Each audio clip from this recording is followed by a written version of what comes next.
Dr. Donald L. Parson. Yes, sir. It's a pleasure to be here. First of all, man, let me tell you something. Hearing the question of whether or not is there another prophet in town, last night I sat in the very back. I hadn't seen you in years, and I knew that if I was going to make any late night, it was going to be yours. I was sitting in the back. I had guys who came from their rooms in their pajamas that came down to hear you last night. First of all, I want you to, those that don't know who you are, tell us who you are. I know it's low, I know the background, but just introduce yourself to our people. Okay. And then after that, we'll have a quick discussion about not only that message, but your testimony. Oh, well, awesome. I'll be happy to. I'm Pastor Donald Parson of Chicago. I began this part of my journey in life as a boy preacher at 12.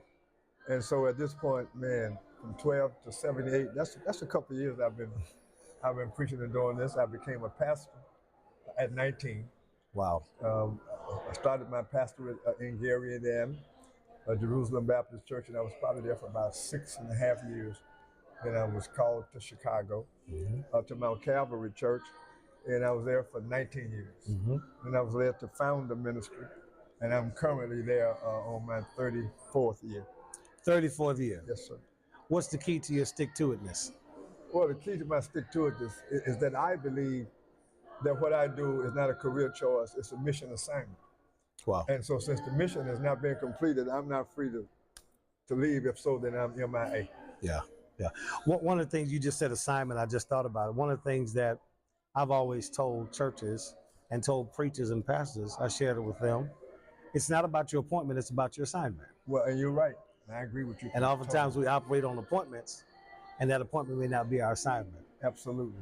So I want to get to this message. Okay.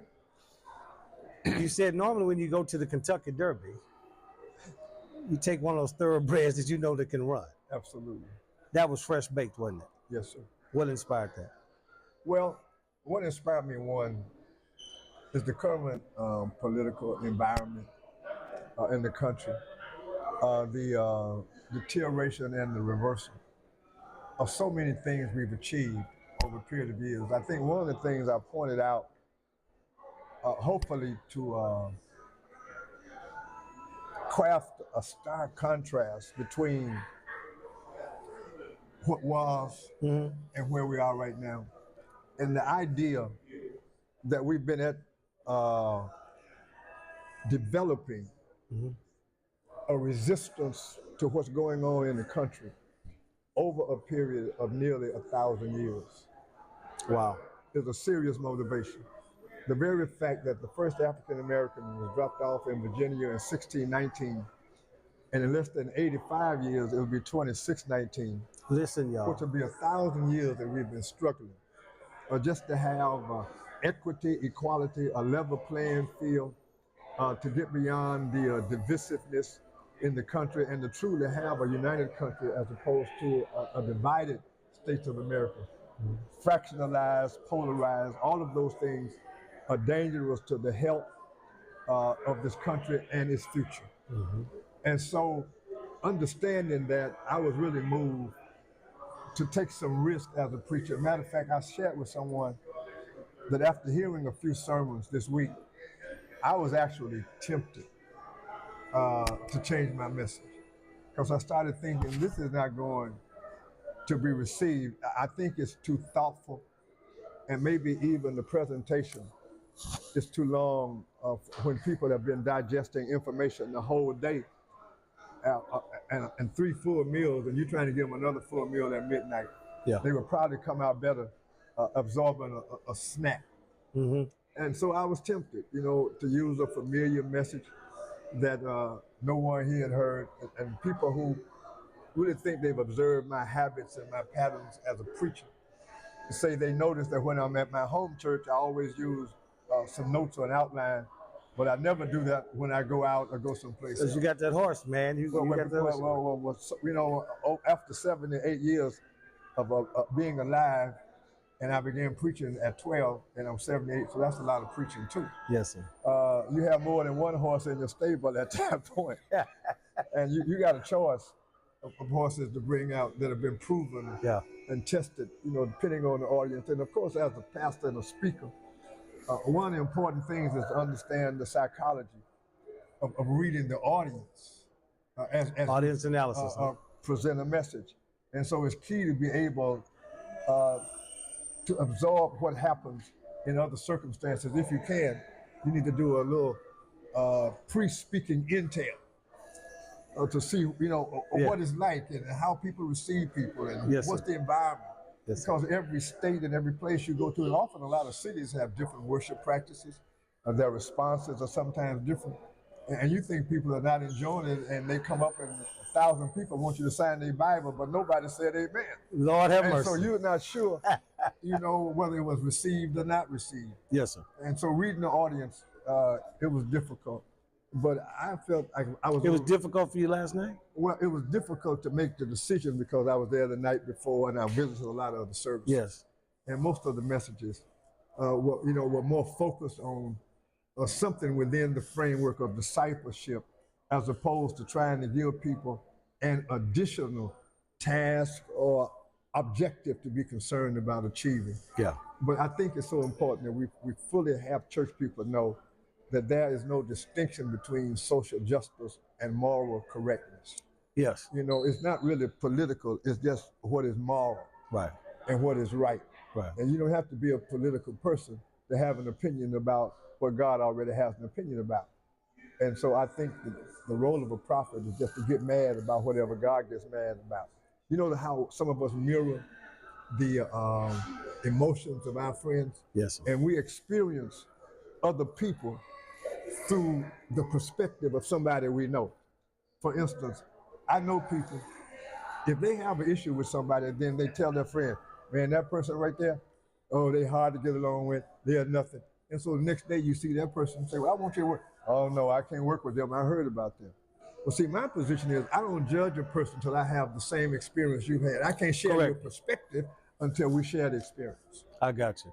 Listen, you said something, well, there were several things you said last night. Speaking of the audience, checking the audience out, when you opened up with the legend statement, the legend reference, I thought that was brilliant. Thank you. Then when you moved into setting the temperature for the room, you said, and I can't quote it, not that I was listening that diligently, but this is what you said. And I'm being facetious when I say that. He said, Brother Chairman, he said, many of you all came to hear my voice. You don't know about this intellect. And when you started dropping those dimes and dropping that information and talking about having 4 bouts of cancer, and when you laid that thing out and you paralleled it with the inquiry that was made about the prophets, you hadn't had 400 opinions. Not that I was listening. No, I didn't need 400 opinions. not that I was listening. But this dude had 400 opinions, and he still said, is that? Yeah, there's nothing. I'm not going to shout. Because actually on CFC TV Network, we're going to replay this. But it's going to be a bonus with you and I talking right now. Oh, well, that's so awesome. That particular message last night. So you'll have commentary going about the message as well. That's the plan. Well, I think that's key, man, because a lot of people don't understand the dynamics of preaching or whatever. They just think it's a speech, it's robotic, it's something you probably practiced 50 times in the mirror. Yes. Before you got up with all the verbiage, et cetera, et cetera. But that's not really the way it works. And I think this commentary would be quite informative. They tend to do that with a whole lot of movies and stuff. You got the director's cut, and you can get an extra. Now let me say this. Them narrate and talk about the production and all the stuff. Now let me say this, since we got the chairman of the board of the National Baptist Convention sitting right here. I'm going to get permission from the convention to use that footage from last night. Now I'll tell you what I really like to do. Okay. Because I can produce remotely, right?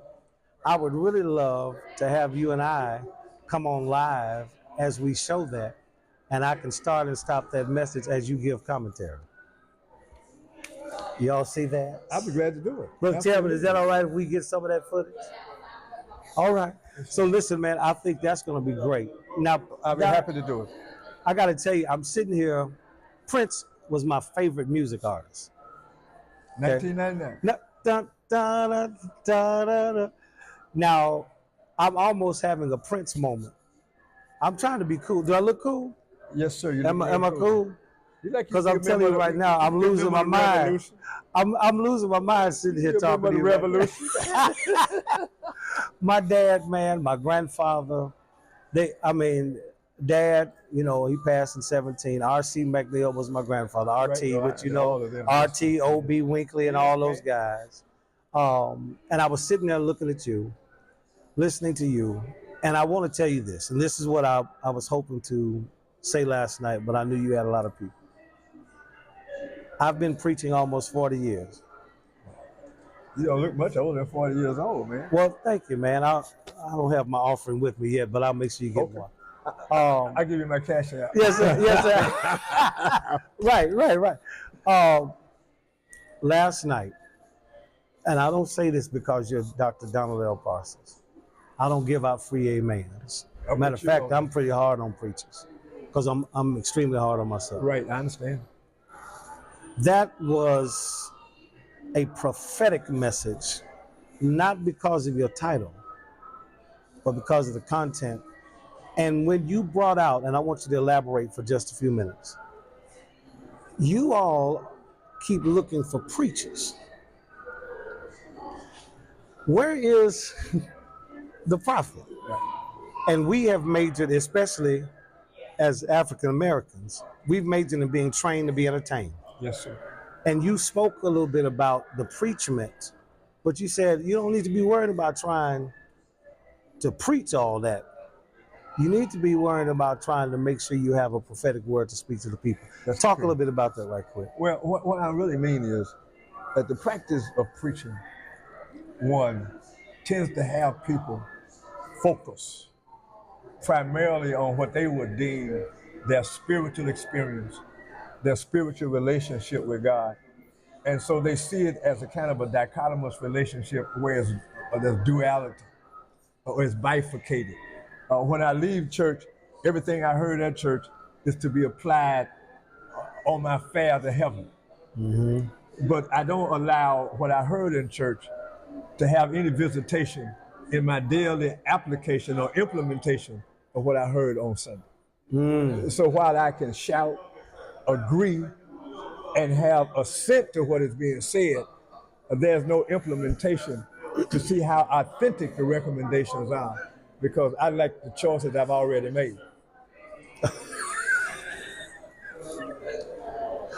I've got to digest that for a minute. I get it. I'm gonna go back and put it on rewind myself. Okay. Here is one of the last inquiries I have. What do you say has happened in the last decade or score with the preachment moving from servant to celebrity? Oh, wow. Man, that's a huge question. But it's not one I've not given a lot of thought about. And I wonder about the celestial arrangement that we've created for a lot of people who are associated with gospel, period. To the point it's no longer ministry, it's industry.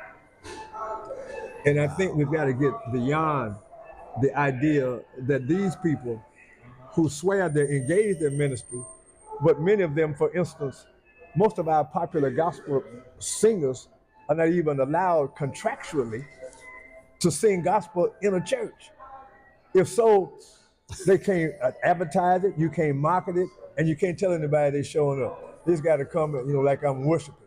And so when did it become illegal or illicit for church songs to be sung by church people in a church?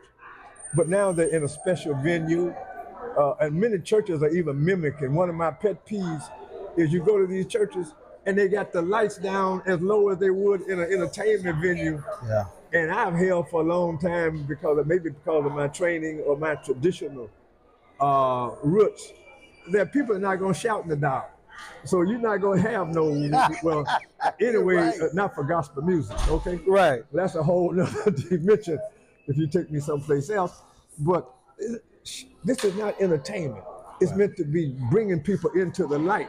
There should be no diminution of illumination in a room where people are worshiping. It ought to be bright as it can be. Yes, sir. And because that's what God represents, light, not dark. So share your exposition on this, and then we'll get you out of here. And again, man, thank you so much, Doc. Well, I enjoy conversation. I can't even tell you how much it's my pleasure. I am blessed by this. I have a saying that when it comes to us as preacher pastors, it's important for us to distinguish the difference between a pedestal and a platform. Yes, sir. What would your exposition on that be? Well, it would be that it's a gross misunderstanding when any pastor, preacher, or person who declares that they are engaged at any level of ministry believes that they are placed there above and beyond the reach of the people they're trying to touch and reach.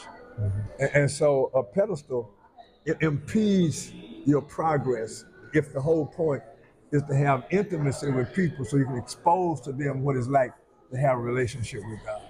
It goes to what you said last night where you talk about, you made a reference about the people can't get in touch with you because your schedule's busy. Right. You made a reference about the people going over to Africa, the little hungry kids over there. You got hungry kids right around the corner, but nobody's conscious of that or nobody's willing to speak to that. Well, they're conscious. They're just not willing to speak to it. And I think the larger culture and community is aware. In other words, this is how the powerful are kept in power. It's impossible if you're not manipulating all the things that make a people prosperous and keeping that for yourself for you remain in power. How has the power dynamic not shifted in nearly 1,000 years? I keep going back to that because when you think about the fact that the children of Israel were in bondage for 40 years, and that seemed like a forever when I preach about it, and the fact that we've pretty much been in bondage for over 1,000 years and we think we're free. Wow. And so it's a real misnomer that we've been seduced and intoxicated by so much of the manufactured stuff that makes us feel like we're fulfilling our lives because we're able to purchase a lot of goods. But we have people who purchase luxurious items that don't talk about quality. They talk about how it's going to change your life. I don't care how high priced the good is, there's never a guarantee on anything you pay a lot of money for that it's going to last a long time. There's just the assumption. If I paid this much for it, I know it's good. Wow. Just the assumption of it. Just the assumption. Well, you know it's not good because you got people walking around with $1,000 purse with 2 pennies in it. But they are, like seducing themselves into believing I got a good life because everybody thinks I got a good life. And what you're doing is just, it's a facade. And we've definitely got to, get beyond that. And I think that's where we are. We have this consumer focus that has devastated our community. And once again, nobody's addressing any of these real life issues. A prophet would, but preachers don't. The preachers don't, and pastors don't. In most cases, because we are so consumed with doing the things that appease and approved by people so that our compensation is not going to be threatened. And nobody's going to tell you, you ain't working hard enough for all we're paying. And so I better look busy for the people as opposed to being busy about God's agenda. That's really a drop the mic moment. Last thing I want you to do, just look into that camera. Okay. There's some preachers, some young preachers, some older preachers, some seasoned preachers, some preacher that's probably dealing with some situations and issues. You have an incredible testimony. Yes, sir. Just leave us with some words of inspiration coming from your heart that somebody can use. I would say going forward that while I celebrate all the things I see when I look in the rearview mirror of my life's journey, they're not all things I'd love to repeat. But every one of them has given me a testimony. One of the things that has helped me in my journey, especially when I encountered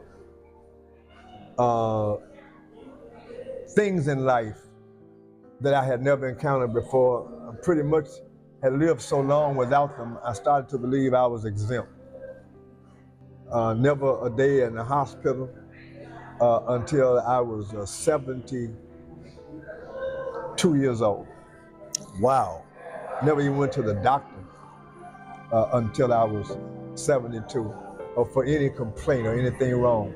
I was taking no pharmaceuticals at all, not one. And so I had what I thought was good health. And you can believe that sometimes, but your habits ultimately catch up with you if you're dealing with bad food, you got bad diet, or bad eating habits, or too much fast food. All of those things collect. So the very fact that you say, it don't bother me, because you don't know the long-term effect it's having on you. And at some point in time, the pile is going to fall over. And that's exactly what happened to me in my physical life. I attended to everything, but I thought I was exempt from doing anything that was going to make me healthy. And so I had this ultimate encounter with cancer, and I wondered why me when they diagnosed me with basal tongue cancer. And of course, the first thing you think about is, I could have had a whole lot of different cancers as opposed to the basal tongue cancer, because that's going to compromise my ability to speak. And as a human being with familiar concerns, with family interests, really as a part of the equation, I got to consider about what's going to wait for me going forward. And so it's a real challenge that I had never had before. And I think it was one of my very first, and I feel blessed to say that, one of my first really faith struggles. And not only that, but when I realized I had a diagnosis of basal tongue cancer, then about 5 or 6 months later, I discovered that my wife was expecting at this age. And I'm going like, God, why you want to give me a baby? And it looks like I'm about to get out of here. I don't understand why you would do that. That was a question for me. And if you're going to give me a baby, you that shook your faith. Well, it challenged it. I mean, challenged it. Absolutely. And I was concerned, and I asked some questions, and I had some inquiries and some interrogatives that I probably would have challenged someone else if they had told me they had these same questions. I would say, those are not things you say to God, and those are not ideals you hold about God. You just got to believe that if God does it. But you hadn't been there, had you? I had never been there. You got to believe it's just the right thing. If God allows it, then you got to live with it. And so at that point, I go, well, if it's good for them, it's good for you. And I had to accept it. And I started to move forward with it. And I thought it was the greatest challenge of my life. If I can't talk, what's going to happen to my family? Am I going to be right? How am I going to get the word out? Then how are we going to live? I got enough. Is it going to run out before I run out? All those things are things you think about when you have to face it. But God got me past the first one with infusions and radiation. And then, of course, the baby came, and a little later, I discovered that I have a prostate issue. Then I had lesions on my spine. And then I was told I had this neuroendocrine cancer. That was the last one I had to face. And that's when the doctor said, well, I got a shot for that. If I had to choose one, that's the cancer I would choose. You won't die from cancer. I won't die from cancer. He said, but I'll die with it, but I won't die from it. Now watch this. I don't want to, the prostate, 797? 797. And my last test, I could even show it to you. It was 0.35. Listen, Doc, thank you again, man. The pleasure was all mine. Those of you that are watching us on the CFC TV Network, I cannot tell you how blessed we are to have this man with us, this preacher, par excellent. Listen, we look forward to having some great programming with him. Stay tuned to make sure that you catch the message that we've been referring to. And I've already gotten him to agree. Yes, sir. He's going to give us some director's cut commentary along the way. You don't want to miss that. When the programming is coming up, we'll let y'all know. Until then, everybody be blessed. Keep expanding the kingdom of God in the community of man. God bless you.